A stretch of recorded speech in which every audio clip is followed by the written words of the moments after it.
Hey BC, Jack here. Welcome back to the channel, Vinyl Martini. Just getting around to showing my September finds for 2022. Been very busy, like I said in my last video, but there was a record fair about the middle of September, and I went with a friend and bought a stack of records, so I got a lot to show you, so why don't I get started?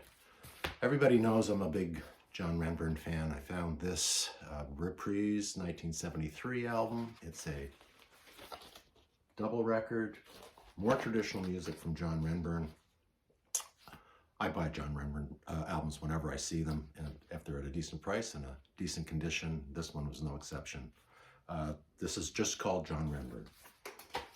Another John Renbourn, 1985. It's called The Nine Maidens. More traditional guitar work. He works with several other people that have that play flute and oboe, etc., etc. It's on Flying Fish Records. That's a great label. Anytime I see something on Flying Fish, I at least check it out to see if it's worthwhile buying it. It usually is. There's the back cover. A little write-up on each song. A little background on each song. More traditional. I've been trying to catch up on my post-punk, new wave albums from the early 80s. And this is my first Alarm album. It's a 1983 release. This is their first full-length LP. I think they did an EP before that. They're a Welsh band. Haven't listened to it. Looking forward to it. Good write-ups on this one.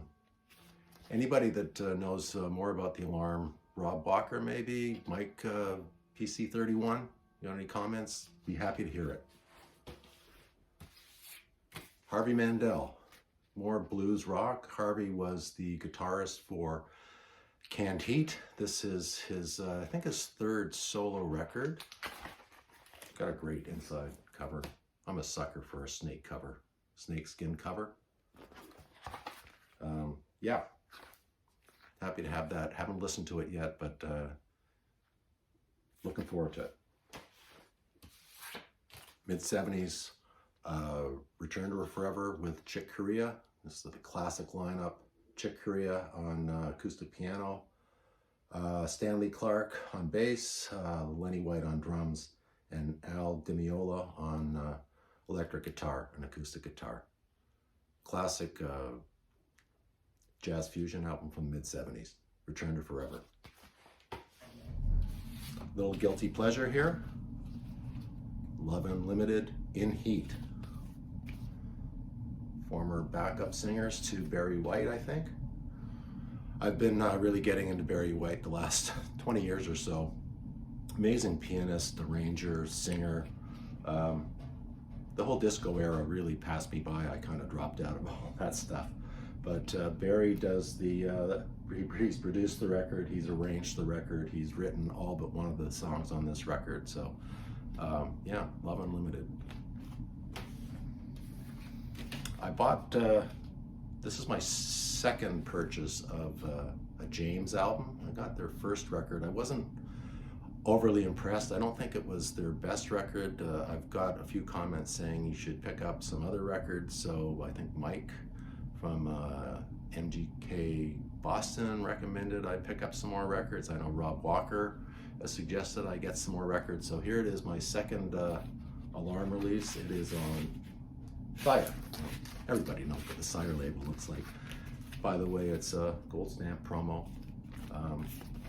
It was cheap, it was like $5.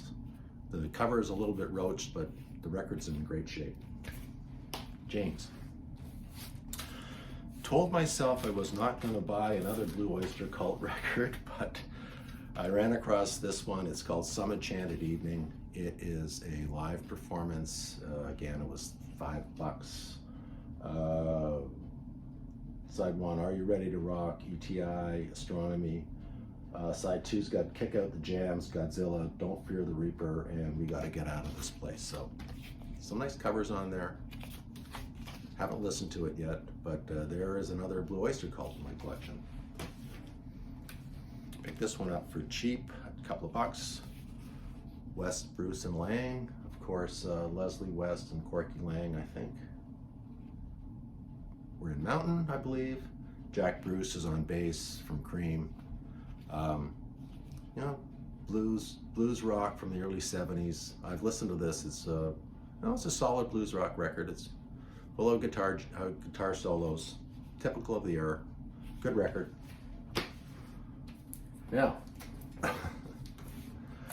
you know when you hit a honey hole of you find a dealer at the record fair and they've got all sorts of records by one of your favorite artists? Well, I've been wanting to pick up a lot more Willie Nelson records, and I really hit it big this time. So I'm gonna quickly go through these. Here's Willie Nelson and Kris Kristofferson, soundtrack to their movie Songwriter. Never seen the movie, but classic shot of Kris. And sorry for the glare. It's got these really tight covers on that I don't want to take off, and then I have to wrestle on them. It's like wrestle them back on. It's like trying to get mittens on a little baby. If you've ever had to do that, it's just horrid. So, Songwriter, Willie Nelson. Early Willie Nelson record, live country music concert, Willie Nelson. You can get a look at Willie there, the young Willie back in the Nashville days, I think, when he was a struggling songwriter. Didn't really make it. He had to go back to Texas and try to put together a band and rebuild his career. This is from I believe it's from 1963. So an early Willie Nelson record. Willie Nelson and, sorry, this glare is really, really bad. Willie Nelson and Webb Pierce, In the Jailhouse Now. The year on this is 1972, I think. Willie Nelson, Face of a Fighter. It's on Mercury. He was all over the place for a while, Mercury, RCA. I think Mercury actually relicensed these songs because it says here, recorded in Nashville, Tennessee, 1961, when he was a young performer and struggling songwriter. City of New Orleans, his 1984 release. City of New Orleans, Just Out of Reach. Good Time Charlie's Got the Blues. Why You Picking on Me? She's Out of My Life. Please Come to Boston. Turns Me Inside Out. He does The Wind Beneath My Wings. Until It's Time for You to Go. You know, Willie's such a great singer, musician, that he can sing any song from any genre and just make it his own. I guess Wind Beneath My Wings was a Bette Midler hit. Sorry, I can't even say her name right, but I'm sure he does a fine job on that. Willie Nelson, The Promised Land, 1986 release.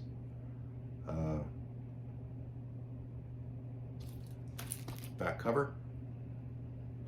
These are all $5, by the way, and the records are all mint. Willie Nelson, Tougher Than Leather, probably release, let me see if I get the year, 1983. And the back cover is a drawing, reminds me of a Red-Headed Stranger cover. Willie Nelson, Tougher Than Leather.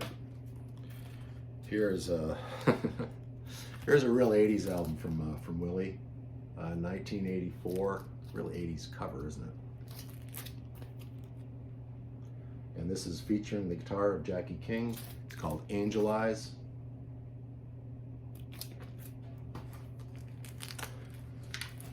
Those are all my Willie records, but glad to have them. I don't know how many albums Willie's released, but 60, 70 records.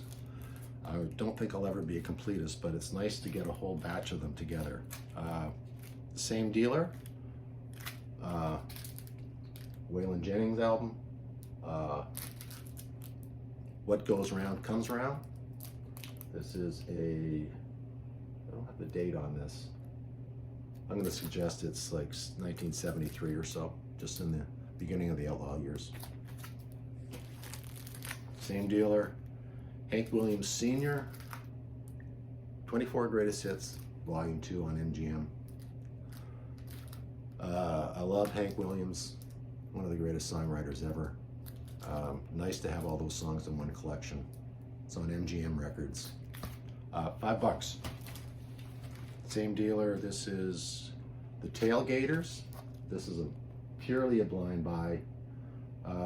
This was recorded in Austin, Texas. Tailgaters are Don Leedy, Keith Ferguson, Gary Mudcat Smith. So there's a trio. Looks like kind of a roots rock Americana album. Love the cover, love the name of the band. So $5, I picked it up. This is a Pablo jazz album. I buy pretty much anything I run across on Pablo Records. This is Ray Bryant. Ray Bryant's a pianist, jazz pianist. In cheap record, $5, mint condition. Nice to have that. Another guilty pleasure, Donna Summers record. Cost me $2. It is called A Love Trilogy. This woman's got such a great voice. The production and arrangements on her albums are unbelievable. Such a fantastic singer, great writer as well. Donna Summer. And this is on Casablanca Records, 1976, right at the height of her fame. The same dealer, the Willie Nelson dealer, I picked up an Emmylou Harris album. It's called Cimarron, from, don't have a date on it. I've got to say it's 1973 or so, pretty early in her career. Great singer, fantastic interpreter of songs. Always has a great band. You know, the cream of the crop, the session musicians.